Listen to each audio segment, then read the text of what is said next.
Welcome to Penrose Learning, where we make understanding easy. In this video, I will explain how to remove your Honda Odyssey middle seat belt. This is a straightforward process that doesn't require any special tools. First, locate the middle seat belt, which often retracts into the ceiling when not in use. Then, find the detachable anchor point where the belt connects near the seat cushion. You'll be using the metal latch plate of the seat belt itself to release this anchor, making it quite convenient. Now, take a closer look at the detachable anchor buckle. You'll notice a small, narrow slot on one side of it. This is the key to releasing the seatbelt.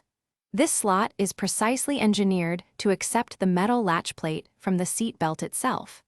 Many people try to use screwdrivers or other objects, but the design intends for you to use the belt's own hardware for a quick and easy release. To detach the anchor, simply take the metal latch plate of the seatbelt and insert it into that small slot you just identified. Push it in firmly and steadily. You should feel a distinct click or release as the internal mechanism disengages. Once released, the seatbelt will automatically retract smoothly back into its holder in the ceiling, keeping it neatly out of the way. After detaching, let the seatbelt fully retract into its overhead storage area.